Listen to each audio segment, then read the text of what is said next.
Hello everyone, Hans Zuckeren here again. Hope you're all been having a good day and having a good weekend. Today it's gonna be a video about what I like to call, or what some others call it too, is well-being. There should be something before that. Maybe some of you will find out, others will find out later on in the video itself. So, the importance of well-being and why I wanna bring it up is, well, the word is kind of self-explanatory, isn't it? It's about the good of all people that we know or even don't know. It's about friends, it's about family, it's about distant kinship, it's about culture even. It's about spirituality, it's about basically everything that we are or are meant to be. And I want to make that one of my topics, as I have mentioned before in the first video. Why?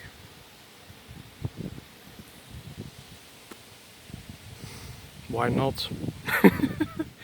Maybe that's a bit silly, but yeah, it's something worth exploring, isn't it? Because if we, in this modern day society, if we all actually, how shall one put it, a lot of reason to say that we are well off.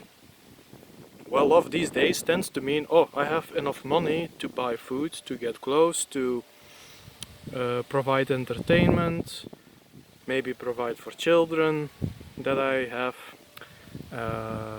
whatever in that regard. But that's material, isn't it? And material, it has its place. It's not one or the other. But what about the soul? What about finding emotional solace in relationships with other people, and to have an environment that you live in that you can actually feel safe in? Because let's be straight here, shall we? Let's be honest here for a moment. That feeling of safety, how many of you, for example, have felt that recently or a while ago? Maybe only when you're in your home, but does that count? Shouldn't it be like, I can lay down in my house, in my bed or in my couch, watch some TV, play a game with the family, tabletop game or something, and just be safe in the knowledge that tomorrow when I go out in the streets, chances that something nasty is going to happen is absolutely minimal. I think for many people that is actually lessening and lessening more, that feeling. We see it in society how how we are seeing more and more ill-being towards certain people on this planet, and many have already lost their lives, have been traumatized for the rest of their lives. I guess you can decide which is worse, and everyone else. Either we live with the idea of, oh, it has already happened to us, happened to me, and then every one of us can live with the idea of, well, it will happen to me in the future, or the chances are there at the very least. Well, we could have a society that provides, the absolute minimum. It's like, oh, 0.03% that something nasty is going to happen to you versus 20%. I don't know, kind of depends on which country you live and which neighborhood. I leave that in the middle a little bit. It's just, living with this knowledge, it's not good for us. It's not good for our well-being. Hence we need to, bring it up more, talk about it more, every one of us. So what can I provide there? I'm gonna put it like this. I don't have that many people yet following me, although those who do, thank you very much, it's much appreciated. to those who are already following me or the ones who are going to follow me in the future, if you see this video, you don't hesitate to leave a message here beneath, in this comment section, and we can maybe have a few discussions. I don't mind that. I'll spare some hours in the evening for that if I have to. That's neither here nor there for me, because this is important. And it's about finding means to the discussions then should perhaps be about what can the individual you do in your community to increase well-being, to make things wholesome, and then we can see if that can become communal events. Especially what I would like eventually, or with those following my videos, is that it creates something of a community, even if it's just on the internet. But you know what? Those people involved in it, they're still real. Even if the conversations are digitally, it's not as close as face to face, but it's kind of the society we live in anyways. We've been so individualized, which is not the same as handling something individually. We have been so individualized that we barely talk to our neighbors anymore. We barely talk to family anymore. How many of us do really have friends still? I mean, it's someone who likes my comments on Facebook a lot or whatever it's gonna be. What is that? What does that mean? Oh, my buddy in let's say my buddy in Greece and I live in Austria. We chat regularly. Okay, fine, that's all well and good. But you need something closer too. I apologize a bit if the wind is a bit annoying. I hope it won't disturb too much during the video. Yeah, that's what I want to see more discussion about. And I'm definitely willing to partake in such. And it's not about being right, being wrong. It's about what's the best thing that you can do for yourself and for those near you.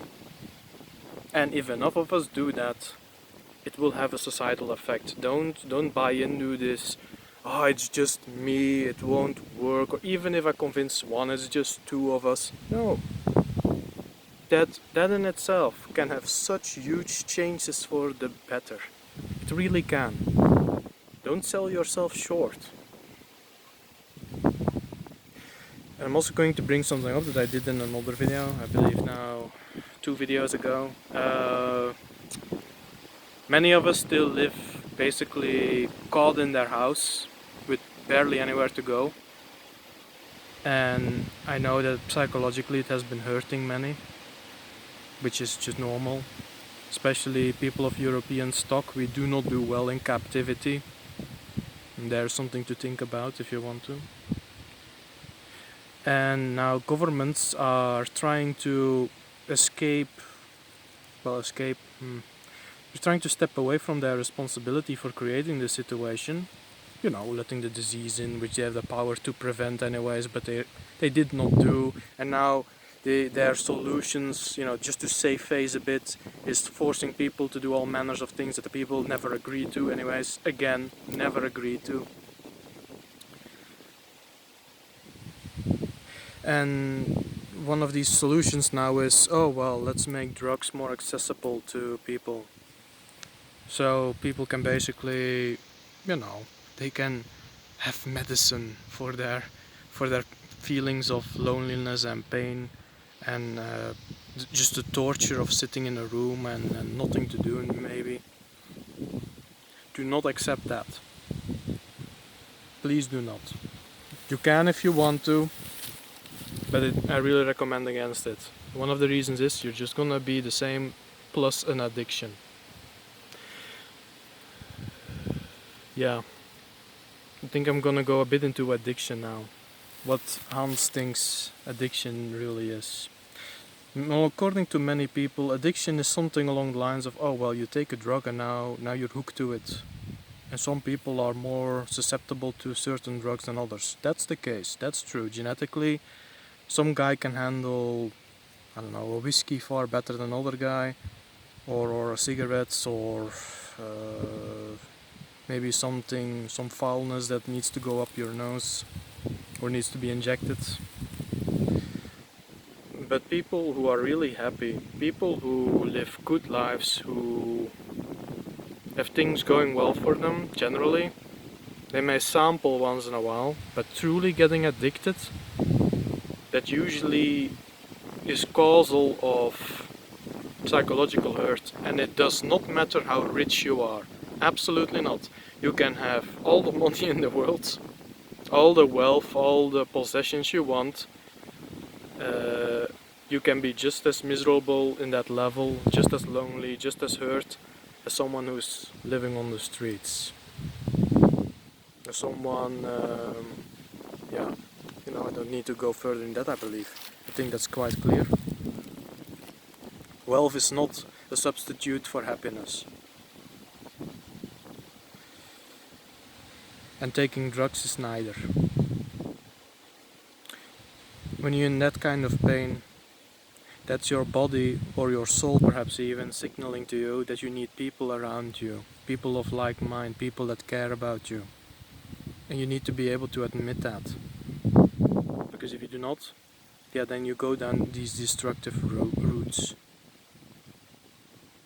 There is the genetic addictive aspect to a drug, yes.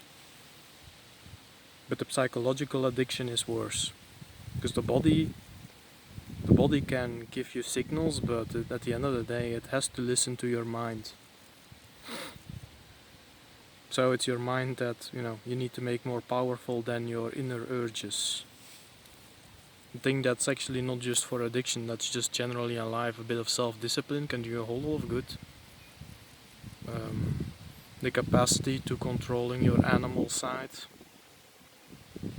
Not to say that you should forgo your animal side, but it needs to be with a healthy balance. And now your animal side is basically hurting. It longs for that sitting in the wilds. It longs for that being with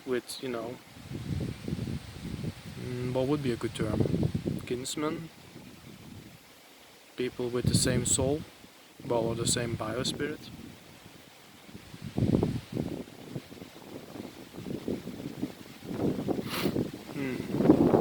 I think that's fair enough. I think that would be clear enough. If I'm saying something that's a bit difficult to understand, definitely, leave it in the comment section. I'll try to clarify as best as I can for you. But yeah, well-being.